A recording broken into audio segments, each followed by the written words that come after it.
السلام عليكم. اليوم جبتكم واحد الاكله زينه بزاف، واحد الحوت بالمغربيه سميتو البواجو. غادي نديروه في الفران وكلاس في ساكه توجد وسهله وما فيهاش بزاف المقادير. المهم الحوته كتكون كبيره. ندير معها البصله والزبيب، يكون منفخ واحد شويه في الماء حامي، والصلصه هذيك التشرميله نتاع الحوت ديالي فيها المعدنوس والثوم والزيت، وهادو العطريه كاملين. درت سكينجبير، درت البصل الاحمر، درت الكمون، درت الخرقوم والفلفله الكحله وشويه نتاع الملح وواحد الحامضه والزيت، ضروري الزيت. نتلاقاو واحد شويه. Hola, ¿qué tal todos? Hoy me voy a preparar un pescado al horno, un pez muy grande al horno, y con cebolla cortada así redondas, un limón, pasas y la salsa con ajo y perejil y aceite, un poco aceite oliva, pimentón rojo, pimienta y comino, un poco sal. غادي ناخدو واحد طاوه كبيره هكا، نديرو فيها هذيك الصلصه نتاع الثومه ونتاع الربيع، ونزيدو فوقها العطريه كامل اللي درنا كامل،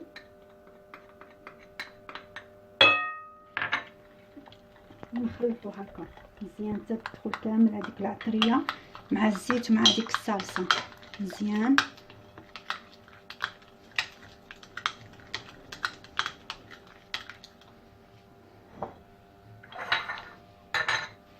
نبدا هذيك الحامضه، ديري شويه نتاع الحامض،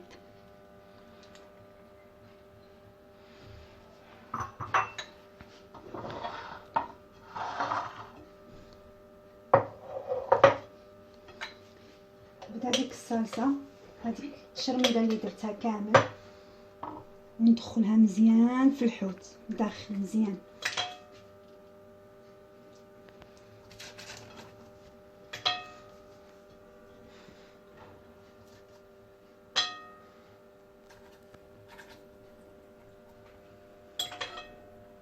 ندير حتى لداخل الحوت. شحال ما كان مشرمل مزيان كتجي الحوته لذيذه بزاف.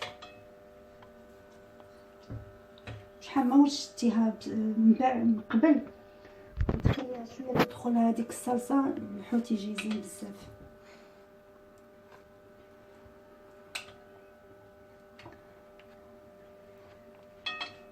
نخليوها هكا تجي، ونقبض البصله ديالنا نكبها كاملها،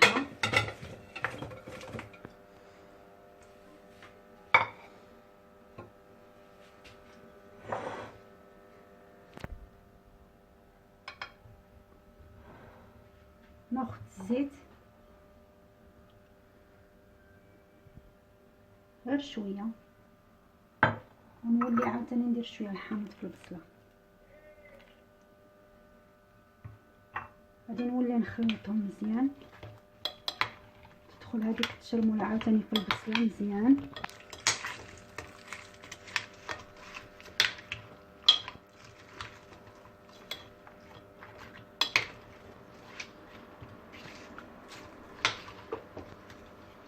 راني نسيت واحد الحاجه، كندير no vamos a mezclar la salsa con pimienta y todo, y lo echamos dentro el pescado para entrar todo muy bien dentro así, y lo dejamos un rato para se coge el sabor de la salsa dentro y por fuera. Hay que abrirla un poco para entrar bien la salsa, y luego la salsa que sobra echamos la cebolla también lo dejamos un poco,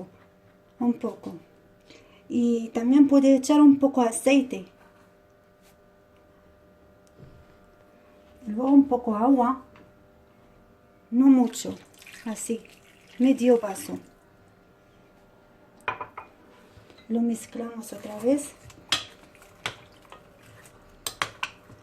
Le dejamos un rato para entrar la salsa con la cebolla y todo. المهم هنايا من بعد ما شرملنا البصله دخلت فيها الصلصه وكل شيء، كنزيدوا لها واحد نص كاس نتاع الماء. خليوها واحد شويه تدخل هذيك الصلصه هذيك تشرميلها مزيان في البصله وكل شيء، ومع الحوته هي هنايا مشرمله مزيان. وغادي نوليو نوريكم كيفاش غادي نديرها، نصوبها في الفران، في الصينيه تاع الفران، وحتى تكون غادي تطيب وعاد نرمو فوقها شويه نتاع الزبيب، وندير واحد نص هكا الحامض يتقطع ونديرها في الفران. غادي ناخذوا الصينيه نتاع الحوت ديالنا على حسب الحجم اللي عنده، كيما كانت عنده الصينيه الحجم نتاعها اللي عندك في الدار في الفران، على حسب الفران اللي عندك. انا الاول غادي ناخذ البصله نديرها هنا في الصيني، وعاد ندير فوقها الحوته، ويكون الفرن على حسب 180 ولا 200 تطيب على خاطرها البصله والحوته. Vamos a coger la bandeja del horno, el tamaño que tenéis la bandeja que queréis vosotros. Vamos primero echamos la cebolla.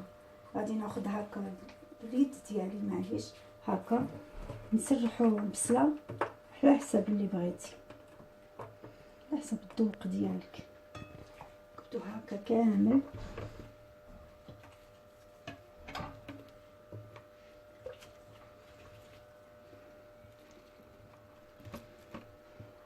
تجي البصله مع الحوت تجي زينه بزاف، تجي بحال اللي حلوه، تجي بحال الكراميل، تجي زينه بزاف. ناخذ هذيك الصلصه ونكب شويه هنايا، نخلي غير شويه باش نزيدها فوق الحوت. Vamos a poner primero la cebolla así como así en la bandeja y luego vamos a poner pescado. المهم من درت البصله هاني درت الحوته،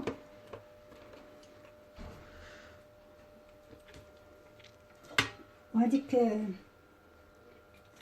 الصلصه ديالنا اللي بقات هنا في الطبسي تكبيها هكا كامل على الحوته، حتى حاجه ما تضيع. عاوتاني هذيك الصلصه اللي بقات لنا نزيدو حتى هي نكبوها باش تجي الحوته زينه بزاف. وناخذوا الطروسوس نتاع الحامض تسوقي بهم اللي بغيتي. Ahora mira, lo vamos a poner pescado encima de la cebolla, lo vamos a poner trozos de limón, es muy importante el limón, y lo vamos a poner al horno 200 y lo dejamos cuando está hecho y la cebolla se pone muy dorada y luego hablamos.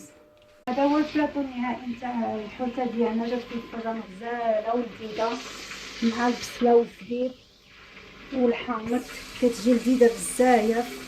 وجديت مع سلطه تاع الطوماطيش وسلطه تاع الخيار، ودائما كيكون حامض مع الحوت.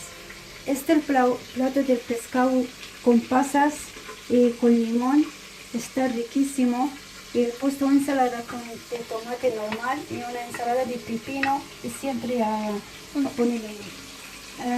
نتمنى تعجبكم هذا البلاطو ديالي خفيف وزين، ودعموني وديروا لي جيم وابوني، ونتمنى نكون من حسن الظن ديالكم. شكرا وغراسياس.